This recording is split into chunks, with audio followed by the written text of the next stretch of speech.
नमस्कार, ABC news से खास प्रोग्राम जानकारी जरूरी है में आप सभी का स्वागत है और मैं हूं आपके साथ अवनीश पांडे। आज हम बात करेंगे साइबर बुलिंग की। क्या आपका बच्चा इंटरनेट पर सुरक्षित है? क्या आपके बच्चे की निजी जानकारी कहीं शेयर तो नहीं हो रही, या फिर कहीं उसकी पर्सनल चैट तो कोई चोरी छिपे नहीं पड़ रहा है? एक रिपोर्ट में खुलासा हुआ है कि 85% भारतीय बच्चे साइबर थ्रेट का सामना कर रहे हैं। आखिर ये साइबर थ्रेट या साइबर बुलिंग क्या है और ये हमारे बच्चों के लिए कैसे खतरनाक साबित हो रहा है? अपने खास कार्यक्रम में हम बात करेंगे साइबर बुलिंग की। हमारे बच्चों की जिंदगी में इंटरनेट इस कदर हावी हो गया है कि ऑनलाइन क्लास हो या ऑनलाइन शॉपिंग, एक दूसरे से कनेक्ट रहकर बात करने की हो या मनोरंजन की, इस इंटरनेट ने सभी की जिंदगी को बदल दिया है। साथ ही कोरोना काल में बच्चों की स्टडी में भी इस इंटरनेट ने खूब मदद की, लेकिन यही इंटरनेट आज हमारे बच्चों के लिए खतरा बनता जा रहा है। कहीं ये इंटरनेट आपके बच्चों को साइबर बुलिंग का शिकार ना बना ले। तो चलिए जानते हैं कि आखिर किस बला का नाम है साइबर बुलिंग। साइबर बुलिंग का मतलब है ऑनलाइन तरीके से बदमाशी करना।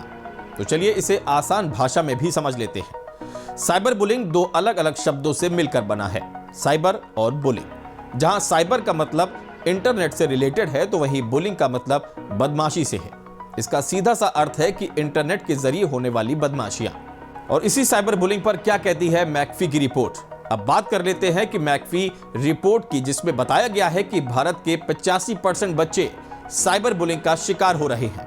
यह रिपोर्ट 15 जून से 5 जुलाई के बीच किए गए 10 देशों के सर्वे पर आधारित है, जिसमें Bharat, America, Britain, France, Germany, Australia, Canada, Japan, Brazil और मैक्सिको सहित कई देशों से कुल मिलाकर 11,687 बच्चों और पेरेंट्स ने एक ईमेल सर्वे को पूरा किया। साइबर बुलिंग की इस रिपोर्ट के मुताबिक 42% भारतीय बच्चे रैकेटिस्ट साइबर धमकियों का सामना करते हैं। यह भी पूरी दुनिया के औसत 28% से 14% अधिक है।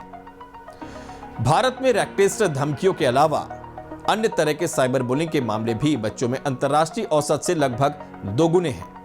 इसमें ट्रोलिंग 36%, पर्सनल अटैक 29%, यौन उत्पीड़न 30%, पर्सनल नुकसान की धमकी 28% और डॉर्किंग यानी कि सहमति के बिना जानकारी पब्लिक करना 23% शामिल है। साइबर बुलिंग आज के समय में बहुत ही ज़्यादा विस्तृत रूप से फैलता जा रहा है। आज हम यदि साइबर बुलिंग के बारे में बात करते हैं, साइबर बुलिंग का पहले मतलब हम समझें, cyber plus bullying. Cyber means internet का वर्ड है और बुलिंग का मतलब बदमाशी होता है या अपराध होता है जिससे किसी व्यक्ति को कष्ट दिया जाता है। इससे मिलकर साइबर बुलिंग बनता है। साइबर बुलिंग आज के समय में छोटे बच्चों से लेकर टीनेजर्स 18 साल तक के बच्चों में इसकी बहुत बड़ी समस्या आ गई है। अभी हम पहले ये देखें, साइबर बुलिंग में बच्चों में इंटरनेट से जितना अधिक फ्रेंडली होते जा रहे हैं, वो उतना ही इसके गिरफ्त में आते जा रहे हैं। साइबर बुलिंग में यदि हम देखें कि किस तरह से बच्चे फंस रहे हैं, उसमें इनके गेम्स भी बहुत ज़्यादा इसके लिए जिम्मेदार हैं। कई बच्चे मिलकर गेम खेलते हैं, बातें शेयरिंग करते हैं और नए नए बच्चों को उसमें जोड़ते जाते हैं, जिससे कि उनमें आपस में मेल जोल होता है और इतना अधिक एक दूसरे पर विश्वास करने लगते हैं कि अपनी फ़ोटोज़, अपने घर की फ़ोटोज़ शेयर करते हैं, जिन्हें बाद में ये इनके ही विरुद्ध काम या अपराध के रूप में इस्तेमाल की जाती है। साइबर बुलिंग के बारे में पेरेंट्स को बच्चे क्यों नहीं बताते? इस रिपोर्ट में इस बात का भी खुलासा हुआ है कि साइबर बुलिंग का शिकार हुए करीब 45% बच्चे अपने पेरेंट्स से साइबर बुलिंग की घटनाओं को छिपाते हैं। यह शायद सही कम्युनिकेशन नहीं होने के कारण भी होता है। कई सोशल अकाउंट्स डिलीट कर दिए गए हैं। वहीं बच्चों को कम उम्र से ही ऑनलाइन गंभीर खतरों का सामना करना पड़ रहा है। दुनिया भर में 3 में से 1 बच्चा साइबर बुलिंग का शिकार हो रहा है। साइबर बुलिंग से बचने के लिए 58% भारतीय बच्चों ने सोशल मीडिया अकाउंट डिलीट कर दिए। इनका ग्लोबल एवरेज 33% है, जिसमें 87% बच्चों ने कहा है कि वे साइबर बुलिंग के बारे में दोस्तों से बात करते हैं। इनका ग्लोबल डेटा 62% है। वहीं साइबर बुलिंग से बढ़ रहे हैं सुसाइड के भी केस। इंटरनेट जितनी तेजी से लोगों की, खासकर युवाओं की जिंदगी का हिस्सा बना हुआ है, उतनी ही तेजी से ये उनकी जिंदगियां छीन भी रहा है। Social media, dating sites, websites और प्राइवेट ग्रुप्स में चैटिंग करते समय लोग कई बार इतने घुल मिल जाते हैं कि अपनी निजी जानकारियां और तस्वीरें दूसरों को देने में संकोच ही नहीं करते। ज्यादातर मामलों में ये तस्वीरें और वीडियोस किसी गलत तरीके से वायरल कर दी जाती हैं, जिसके बाद बेइज्जती और बदनामी के डर से या फिर डिप्रेशन के कारण युवा लड़के और लड़कियां आत्महत्या का रास्ता चुन लेते हैं। साइबर बुलिंग इस समय युवाओं में आत्महत्या का प्रमुख कारण बन चुका है। तो चलिए अब जान लेते हैं कि कितने प्रकार की होती है साइबर बुलिंग। Number 1, trolling. संवेदनशील विषयों के बारे में जानबूझकर उत्तेजक और अपमानजनक संदेश पोस्ट करना या किसी व्यक्ति पर नस्लवाद या फिर गलतफहमी को भड़काना। Number 2, cyber harassment. Cyber harassment या ऑनलाइन उत्पीड़न इंटरनेट में बड़ा नाम है, जिसके अंतर्गत कई प्रकार की साइबर धमकी आती है। ये आमतौर पर किसी को भी मानसिक हैरेसमेंट करने के इरादे से ही ऑनलाइन मैसेज और कमेंट के जरिए किया जाता है। अब बारी आती है आउटिंग या डॉक्सिंग की। किसी शख्स को शर्मिंदा करने या उसका अपमान करने के इरादे से उस व्यक्ति की बिना परमिशन के उसकी निजी जानकारी या सेंसिटिव बातों को सार्वजनिक करने के काम को ही आउटिंग कहा जाता है, जिसे डॉक्सिंग भी कहते हैं। इसमें ऑनलाइन ग्रुप में फेमस लोगों को पर्सनल फोटोज या फिर पर्सनल चीजों को ऑनलाइन अपलोड कर दिया जाता है। Number 4, catfishing.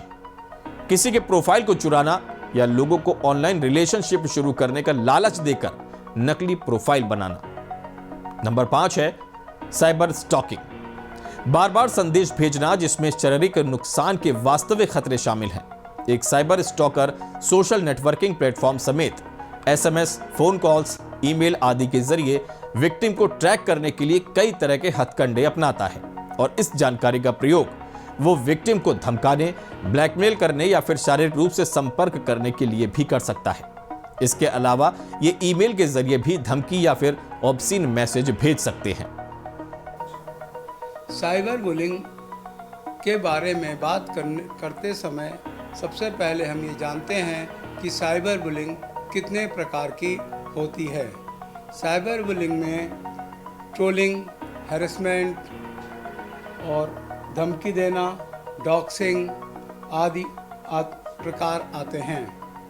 साइबर बुलिंग के अपराधों में ये देखा गया है कि बहुत बार आपके बहुत नज़दीकी रिश्तेदार, दोस्त या उनके मित्र या आसपास के रहने वाले लोग, पड़ोसी भी इस क्राइम को करने में शामिल पाए गए हैं। साइबर बुलिंग में अधिकतर ये देखा गया है ट्यूशन टीचर भी इसमें बहुत ज़्यादा कई मामलों में इन्वॉल्व होते हुए पाए गए हैं। इससे बचने के लिए सबसे पहले अपने बच्चों को ऑनलाइन गेम से बचा के रखना चाहिए। इसके अतिरिक्त यदि कोई सोशल मीडिया पर वो हैं तो उनके सोशल मीडिया के अकाउंट्स को भी चेक करते रहना चाहिए। अपने बच्चों से बहुत ही फ्रेंडली व्यवहार करना चाहिए, जिससे कि वो अपनी हर समस्या आपको बताते जाएं। यह भी देखा गया है कि साइबर बुलिंग के शिकार बच्चे अपने पेरेंट्स को, अपने भाई बहनों को ये घर में वो बातें नहीं बताते हैं, जिससे वो डिप्रेशन की तरफ बढ़ते जा रहे हैं। इसको यदि आपको अपने बच्चों को सुरक्षित रखना है तो इसके लिए आपको अपने बच्चों से एकदम दोस्ताना व्यवहार करना चाहिए, जिससे वो अपनी हर बात आपसे शेयर कर पाएँ और आप भी किसी बड़े खतरे को आने से पहले ही अपने बच्चे के बारे में सजग हो जाएं। साइबर बुलिंग में आप देखेंगे कि यदि बच्चा आपसे बात नहीं कर रहा है, वो अलग अलग घर से अलग थलग रहने लगता है। मेन आपके फैमिली में जो बातें होती हैं उसमें इन्वॉल्व नहीं होता है, अलग हो जाता है, उसका पढ़ने में मन नहीं लगता है, न वो खेलने जा रहा है, गुमसुम सा बैठा हुआ है, तो आप समझ जाइए कि उसको कोई ना कोई ऐसी दिक्कत आ रही है या कोई इसको साइबर बुलिंग का शिकार हो रहा है। हो सकता है कि कोई व्यक्ति उसको हैरेस कर रहा हो, धमकी दे रहा हो और कोई उसकी फ़ोटो या कोई वीडियो जो उसने कहीं शेयर किया हो उसका उपयोग उसके विरुद्ध किया जा रहा हो, जिससे ये भी संभव है कि वो व्यक्ति उसकी फ़ोटो एडिट करके डाले और उसी बच्चे से पैसे की मांग करे या अन्य तरह से हैरेस करे। जब कभी भी ऐसा मामला आए, कोई बच्चे को धमकी मिलती है, तो सबसे पहले उसको अपने पेरेंट्स को बताना चाहिए और इसके लिए सबसे पहले फेसबुक आदि पर उनकी कंप्लेन करनी चाहिए और हमारे साइबर थाने हैं, इन पर आप जाके एप्लीकेशन दे के अपना FIR दर्ज करा सकते हैं। और सबसे पहले बच्चे से आपको हर चीज़ जानकारी करने के लिए उसके माता पिता को अपने बच्चों से दोस्ताना व्यवहार रखना होगा।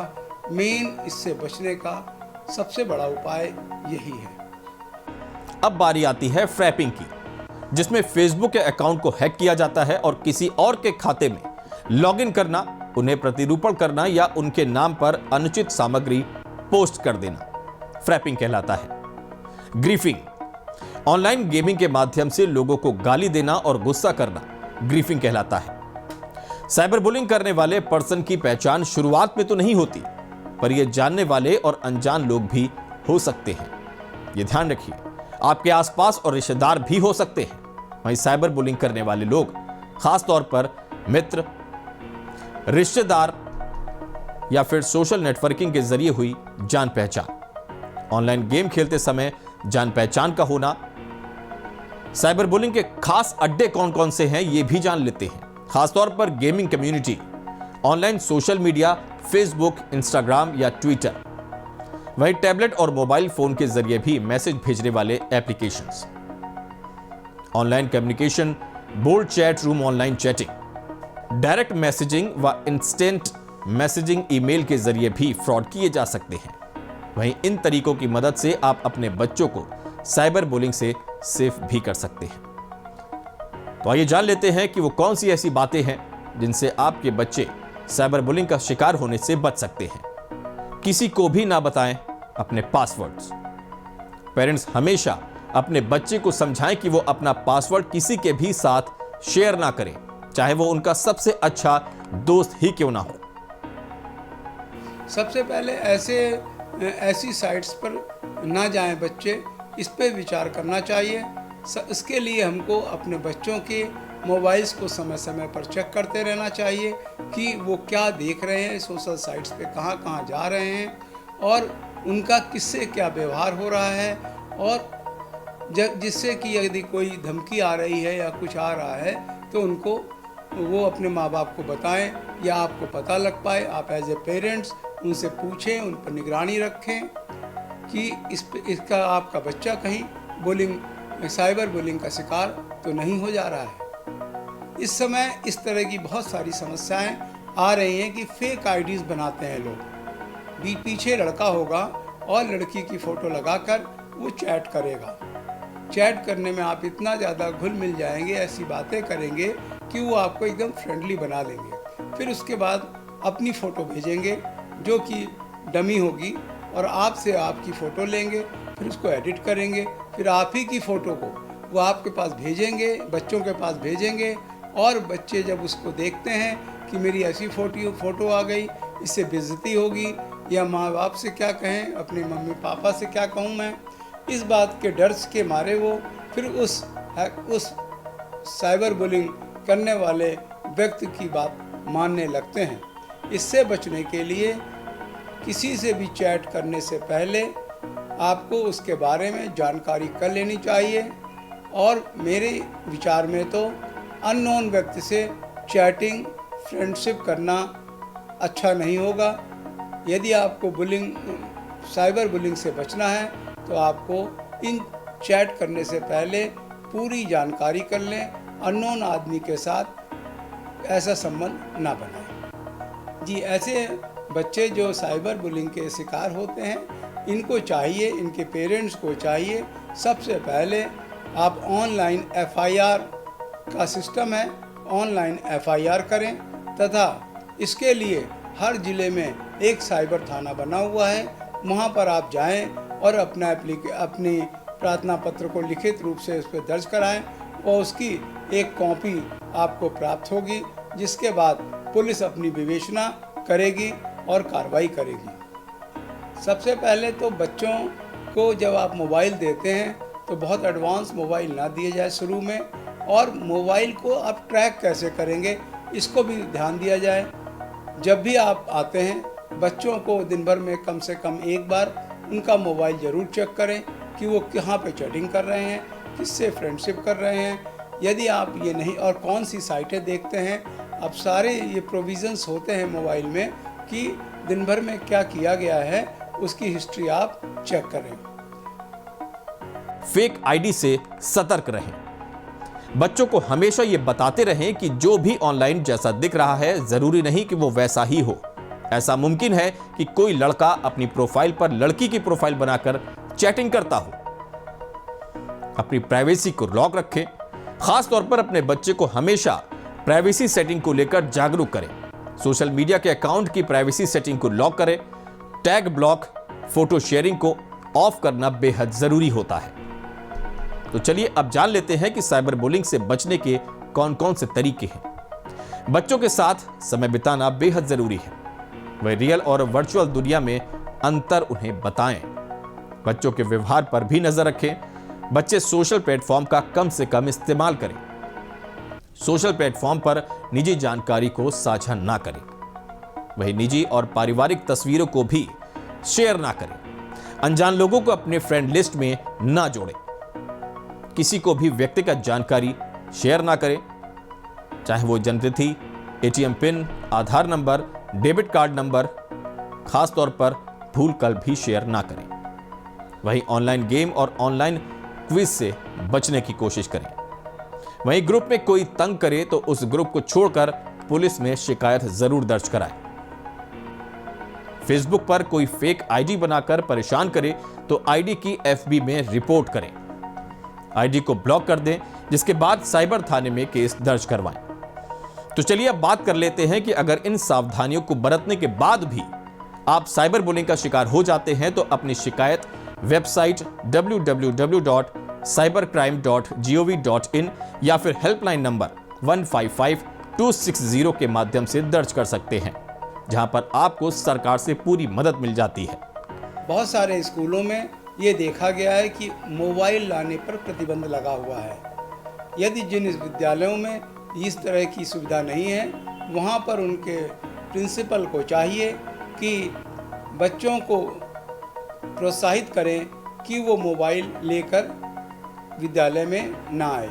यदि कोई बच्चा विद्यालय आता है तो उसका मोबाइल जमा कराया जाए, उसके पेरेंट्स को बुलाया जाए और उनको हिदायत दी जाए, और बच्चे को अपनी तरफ से भी हिदायत दी जाए जिससे कि वो अगली बार मोबाइल लेके ना आए। आप सब इस बात से सहमत होंगे कि बच्चे आजकल माँ बाप से ज़्यादा अपने टीचर्स की बात को तवज्जो देते हैं। अतः टीचर्स जब ये कहेंगे तो मैं समझता हूँ कि उन पर असर अच्छा आएगा।